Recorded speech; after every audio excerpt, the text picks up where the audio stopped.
Let's talk today about those real supernatural stories from the Northeast that the elders used to tell. Author Great Tang Prodigy. Content reposted from the Tianya Forum. A foreword. I am a teacher, born in the new century, received 16 years of atheist education, have no religious beliefs. But some things science can't explain yet. Surely there are many forces at work in the unseen world. The few stories below, some are my mother's personal experiences. Many relatives can testify to them. Some were told to my mother and aunts by my grandmother, so those can't be verified. First story. The author's hometown is in the Northeast. If the text contains Northeastern dialect, please forgive me. The abandoned infant in this story is none other than the author's mother. Don't think it's far-fetched reading this. It's a fact. Grandma, my aunts, they can all testify. My mother was born in the winter of 1962, just 2 years after the Great Leap Forward ended. Back then, Grandma was a rural housewife. Granddad worked alone at the train station. There were 3 uncles and 6 aunts at home, so it was already no small feat that the family hadn't starved. A few days after Mother was born, she developed a high fever. Back then, there was simply no money to treat sick children. In the words of the older generation, those with strong faith survive. Seeing my mother wasn't going to make it, Grandma hardened her heart and asked a neighbor, Old Man Wolf, surname Wolf, nicknamed Grandpa Wolf. Grandma said she doesn't remember his first name, to throw my mother away. She even gave Wolf $2. $2 back then was no small sum, absolutely enough to have a good new year. Grandma did this because, first, she was her own flesh and blood. Watching her die was unbearable. She couldn't bring herself to do it personally. Second, abandoning an infant was like killing a living thing.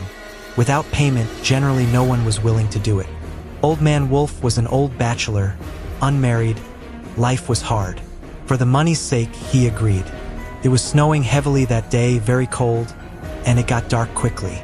Plus, the countryside had no street lights. By past 7 in the evening, you couldn't see anything outside. The snow stopped. Grandma wrapped Mother in craft paper and handed her to Wolf. Without a word, Wolf took Mother and headed out into the night. It was agreed he would throw her as far away as possible. Not long after Wolf left, Grandma lay down and slept. Back then, the 3 uncles and 2 older aunts were already married and had their own homes. Grandma and Granddad slept in the outer room with my youngest aunt, who was a year and a half older than my mom. The remaining 3 aunts slept in the inner room. After sleeping for a long time, Grandma suddenly heard a tapping sound on the window. At first it was very light. Grandma thought it was the wind and ignored it. But the tapping grew louder and louder, finally startling my youngest aunt awake. Woken scared, she started crying. The whole family was woken by the cries. Grandma handed my youngest aunt to my 4th aunt to soothe. Then she and Granddad threw on their coats and went out to see what was happening. Granddad turned on his flashlight, a luxury item back then. Ordinary homes didn't have one.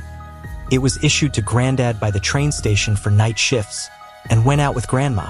They opened the door, shone the light around the window, then scanned the yard. Found nothing.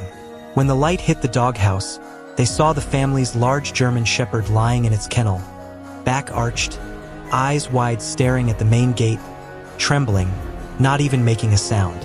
Grandma didn't pay it much mind, thinking it was just cold from the snow. Actually, thinking carefully, country dogs lived outside year-round and were used to it. It was clearly terrified. Then, suddenly, there was a knocking sound. Because the outer gate was iron, the sound was loud. Though it only knocked a few times, it was very clear in the night.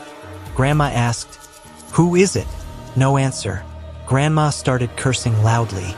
Not sleeping in the middle of the night, knocking to scare people, and such. Cursing, she walked towards the gate. Grandma was fierce. The whole village was afraid of her. In northeastern terms, she was a tough customer. The knocking stopped abruptly. When Grandma and Granddad opened the yard gate, there was nothing there. Granddad instinctively shone the flashlight down and saw a bundle on the ground. Grandma immediately recognized it as the craft paper used to wrap my mother. Picking it up and opening it, inside was my mother. Mom's lips and eyes were tightly shut. Her face was bluish, and she wasn't breathing anymore. Grandma was furious. Without thinking, she grabbed my mom and rushed to Wolf's house, pounding hard on his door. After a long time, Wolf came out. Grandma pointed at him and cursed. Took the money and didn't do the job. Even left the dead child at our doorstep. She even charged forward to scratch him. Luckily, Granddad stopped her. Although Grandma was tough, she listened to Granddad. Not out of love or anything, Granddad earned the wages. Whoever brought home the money called the shots. Granddad cleared his throat and said to Wolf, "Old Wolf, see, this thing you did isn't quite right, is it? Throwing a child away is indeed immoral, but we didn't ask for free, you took the money. How could you do this?" Wolf was an honest man too. He said to Granddad, "Old Michael, what kind of man am I? Don't you know? I took the money, sure, no mistake. I went all the way to Southfield, found a small hollow, and buried the child." Southfield was the large wild ground south of our village. Quite far from the village. Wolf swore it was true. But what Grandma held in her arms was indeed my mother. Finally, Grandma spoke up. "I won't waste words. Regardless, you say you threw her away, but the child is back at our doorstep. Either return the money, or you handle this matter properly." Wolf, without thinking, took my mother and said, "All right, missus. This matter, no matter what, I didn't handle right. I'll see it through." Actually, Wolf was also reluctant to part with those $2. Even at this point, none of the three thought about ghosts or monsters. Influenced by the times, these rural folks who had been superstitious for half their lives had become atheists. One can see how great the influence was. Also, because Grandma and Granddad were eager to have the child disposed of, and Wolf didn't want to give back the $2 he'd gotten. Wolf directly took Mother and headed towards Southfield. Grandma and Granddad went home to sleep. There was a house full of girls. Adults couldn't be away long for fear they'd get scared. Granddad was more meticulous. On the way back, he noticed the footprints on the ground seemed odd. Because it had just snowed, the footprints were clear.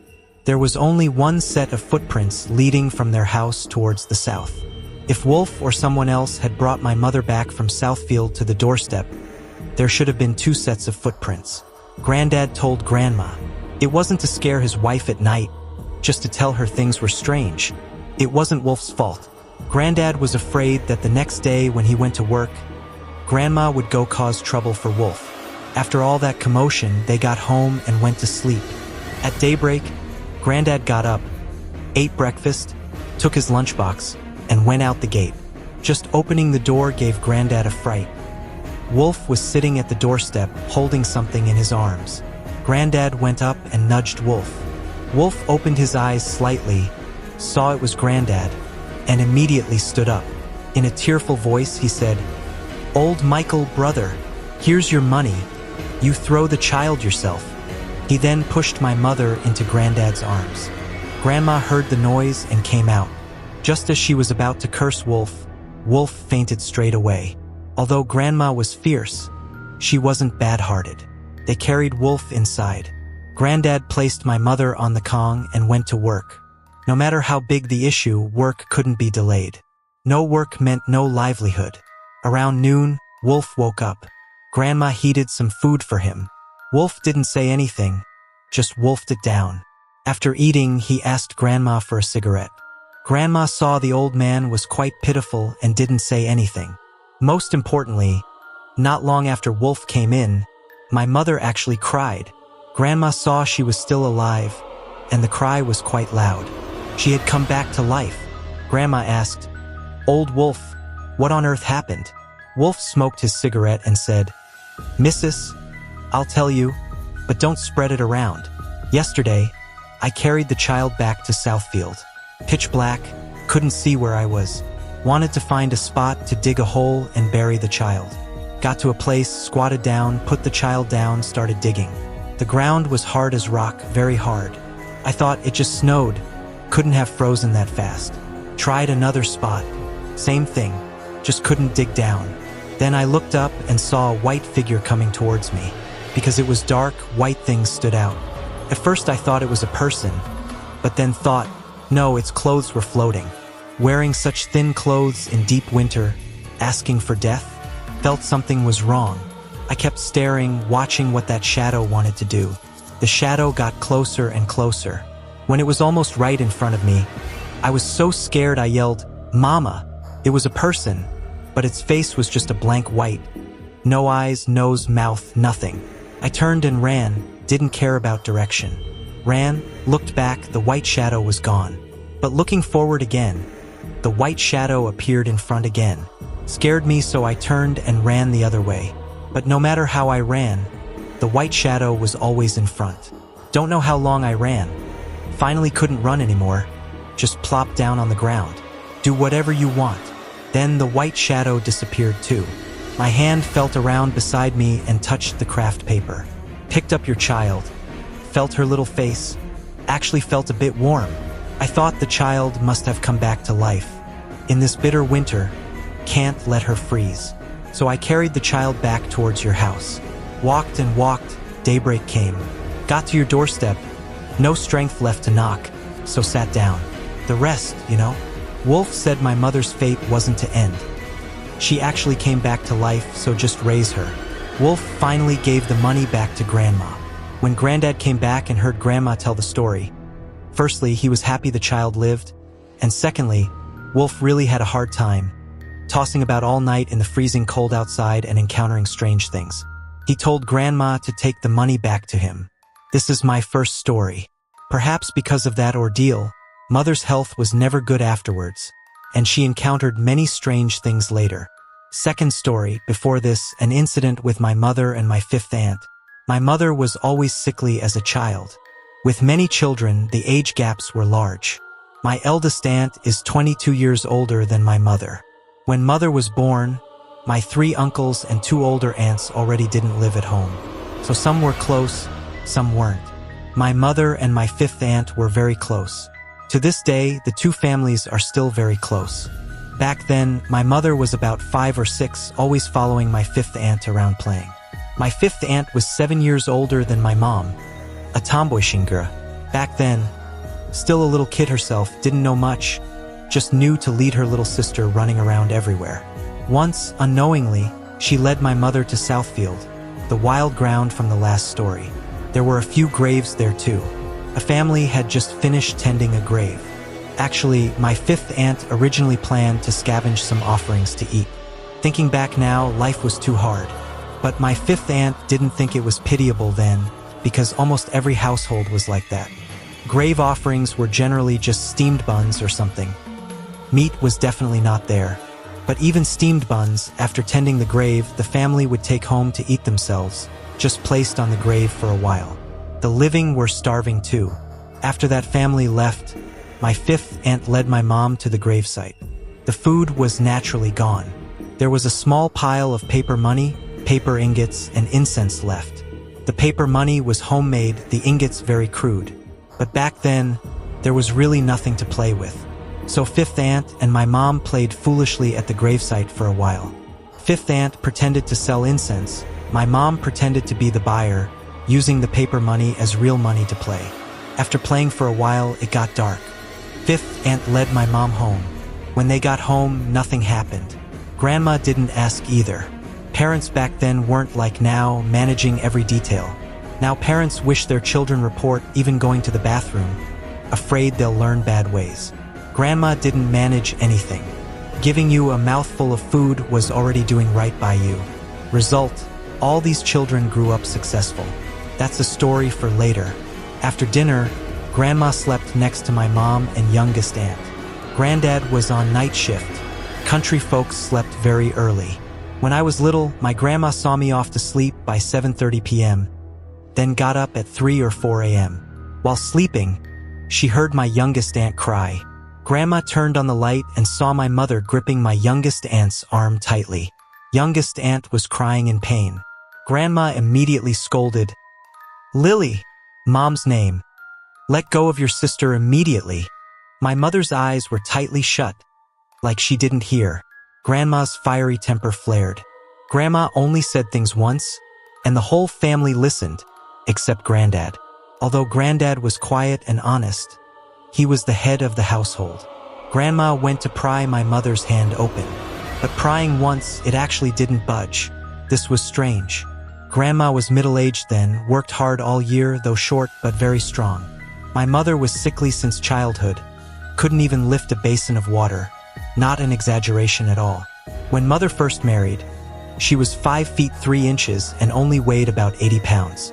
Grandma felt something was wrong and went to the inner room to call my 4th, 5th, and 6th aunts. My 6th aunt was about the same age as my youngest aunt. Seeing this scene, she just knew how to cry.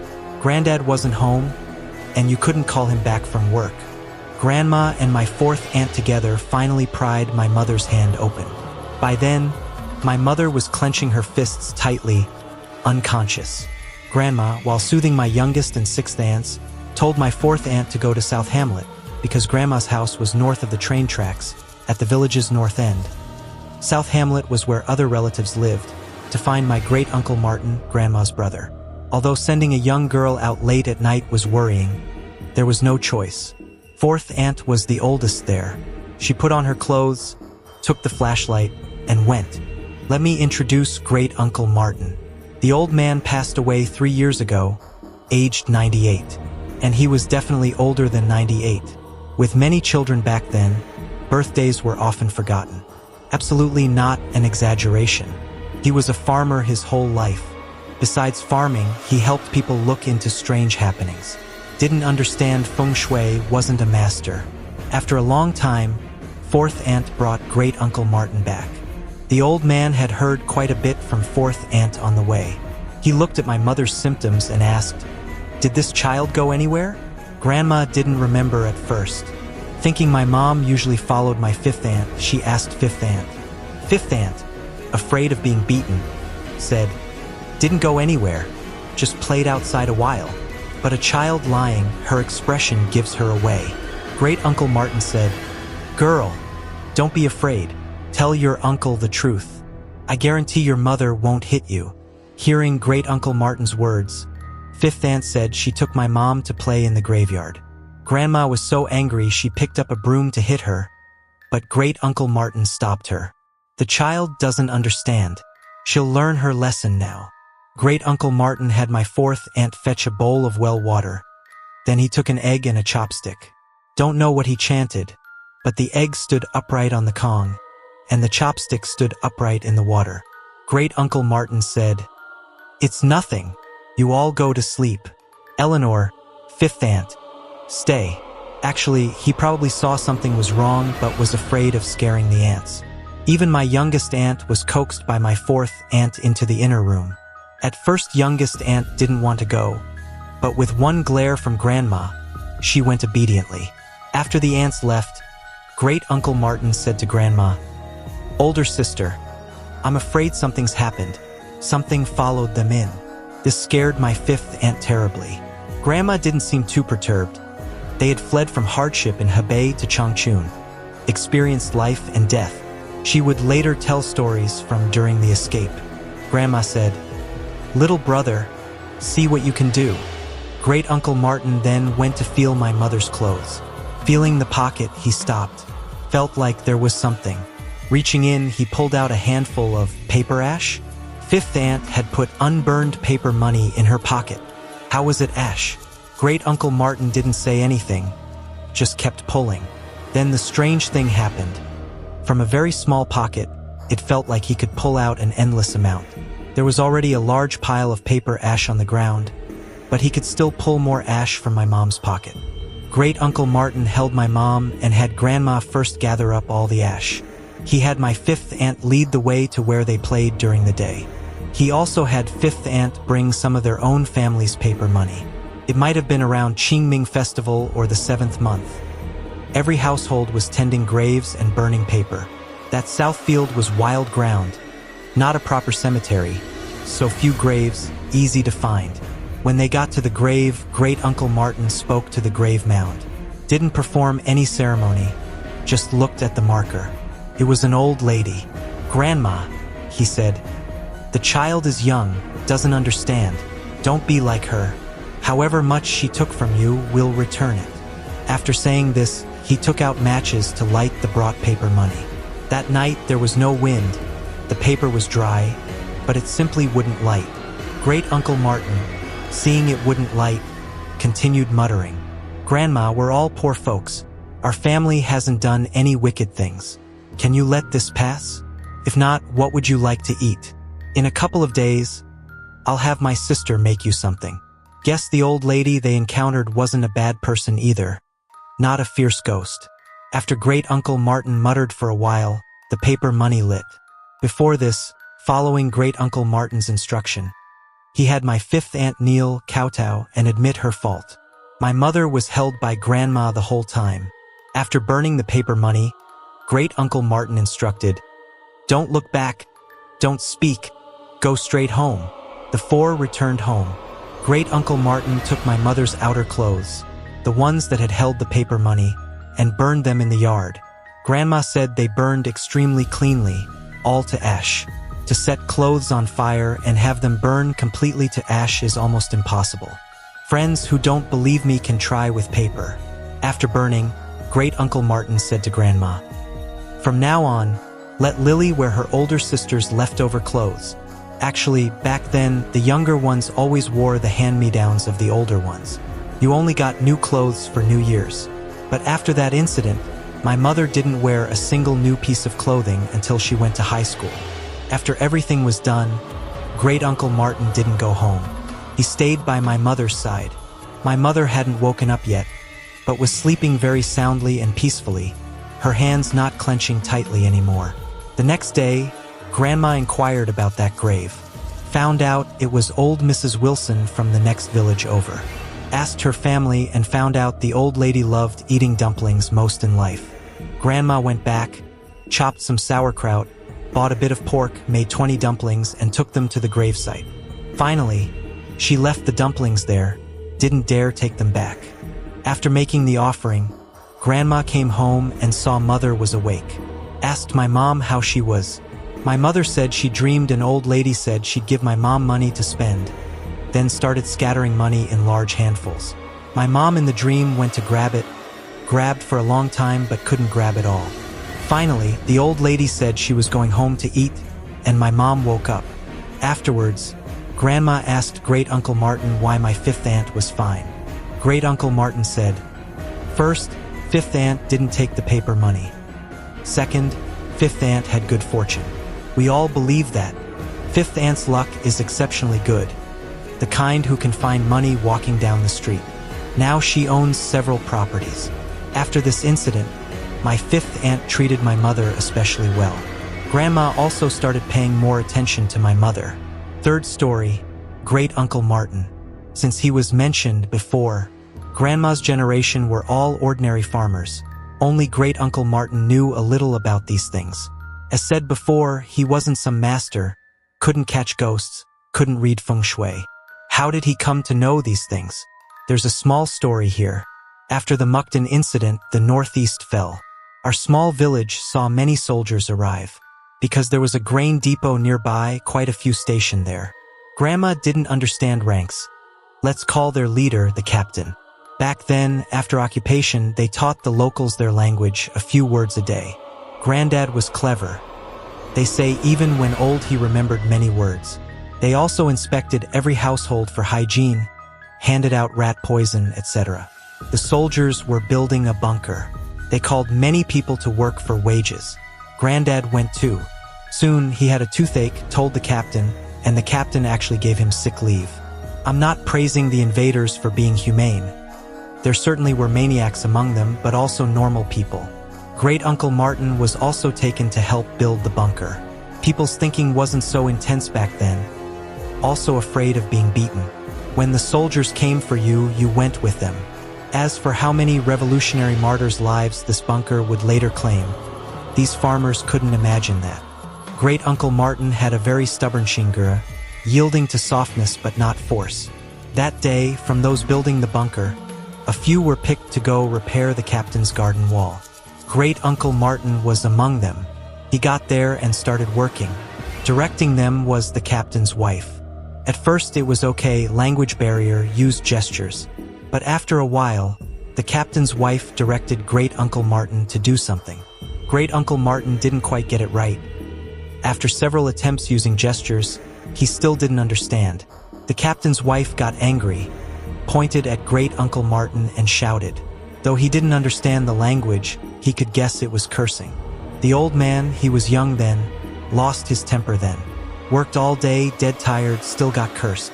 Didn't care anymore, grabbed a handful of sand and threw it in the captain's wife's face, then kicked her twice, and ran towards Grandma's house. Back then, Great Uncle Martin wasn't married yet, lived with Grandma and Granddad. Towards evening, a squad of soldiers with an interpreter came to Grandma's house looking for Great Uncle Martin. The interpreter told Grandma that Great Uncle Martin had hit someone and needed to be taken for punishment. Then they took Great Uncle Martin away. The whole process, no resistance, no crying or shouting last words. After Great Uncle Martin was taken, he was brought to the house where he worked during the day. Back then, if the soldiers liked a house, they just moved in themselves. They lived in ordinary people's houses. Sitting on the Kong was an officer, next to him the beaten wife. The wife spoke, pointing at Great Uncle Martin. Then the officer said something. The interpreter said to Great Uncle Martin, "Was it you who hit her?" Great Uncle Martin admitted it. Then he was taken away and locked up. It was actually a converted cowshed from a civilian house. They didn't beat him then, just gave him 1 meal a day, and not much. The gaps in the cowshed walls were boarded up with planks. No light. Sounds like the black box prisons in movies. Great Uncle Martin was very scared then, still young. He sat on the ground, leaning against the wall. Pitch black all around, couldn't tell directions. After who knows how long, he heard a cough. It startled Great Uncle Martin, but he didn't dare speak. He didn't know before if there were others in this cowshed. After a while, another cough. Great Uncle Martin couldn't stand it anymore. Shouted, "Who's there?" Then an old, hoarse voice replied, "Who are you?" Hearing it was an old man's voice, Great Uncle Martin felt relieved. Said he was from the town, surname Cooper. The old man said he was from the previous village, surname Walters. Then asked Great Uncle Martin why he was caught. Great Uncle Martin said quite proudly, "I beat up a soldier's woman." The old man laughed heartily. "Good lad. Serves her right." Great Uncle Martin asked, "Old-timer, why are you in here?" The old man replied, "I beat up a soldier's man." This old and young pair started chatting, one line each. In the darkness, people have no sense of time. Great Uncle Martin slept when tired, woke up and chatted with the old man. Midway, someone brought food. Great Uncle Martin noticed they only brought one portion of food each time. He asked Old Man Walters why he didn't eat. The old man said they brought it while Great Uncle Martin was asleep. Great Uncle Martin was young, plus it was his first time in jail. Didn't realize Old Man Walters was lying. The old man at first chatted about everyday things with Great Uncle Martin. After chit-chat, he started telling Great Uncle Martin stories. All were supernatural stories, and intentionally or unintentionally told Great Uncle Martin the methods to resolve such things. Great Uncle Martin unknowingly remembered some. There's a saying popular in the Northeast. To say someone has good luck, you say, "Their ancestral grave is emitting blue smoke," meaning the ancestral grave is well-placed, good feng shui. Great Uncle Martin also asked Old Man Walters how to find a place with good feng shui. Old Man Walters told Great Uncle Martin, "What isn't in your fate, don't force it. For us common folks' fate, find a decent enough place to bury us is fine. Places that are too good, people of humble fate can't enjoy them." After who knows how long, Old Man Walters said, "You'll be out soon. After you get out, change your temper. If you have time, come see me. Go to the previous village, ask for Old Man Walters, you'll find me. I'm the only elderly man surnamed Walters in the whole village." Not long after Old Man Walters said this, Grandma came to get Great Uncle Martin. Grandma calculated the days. Great Uncle Martin had been locked up for half a month. Great Uncle Martin went home and just slept. Woke up, ate something, went back to sleep, barely even went to the bathroom. After several days, he finally recovered. Great Uncle Martin went to the previous village to ask about Old Man Walters. Found out immediately upon asking. Went to Old Man Walters' house. Old Man Walters' wife told Great Uncle Martin that Old Man Walters had passed away a month ago. Great Uncle Martin asked what Old Man Walters looked like, then suddenly realized it was so dark in the cowshed. He never saw Old Man Walters' face. Asked if there were any other elderly men surnamed Walters. The wife said no. Great Uncle Martin went around the village asking, but didn't find out anything else. The matter was dropped. After this, whenever someone's family encountered strange happenings, Great Uncle Martin used the methods from the stories Old Man Walters told and resolved quite a few matters. A few years ago, the old man passed away at the advanced age of 98. Before he passed, when I went to pay respects at Grandma's grave, I went to see him. The old man was ruddy-faced, except for one deaf ear, had no other problems. His eldest grandson was already 50. Every year at New Year's, his grandson would ask him, "Grandpa, are you going to live this year?" He'd always say, "Live." His eldest grandson would joke, "My grandpa really can decide to live." Great Uncle Martin would laugh and say, "At my age, even the king of hell is too lazy to take me. This old, going down there can't do much anyway."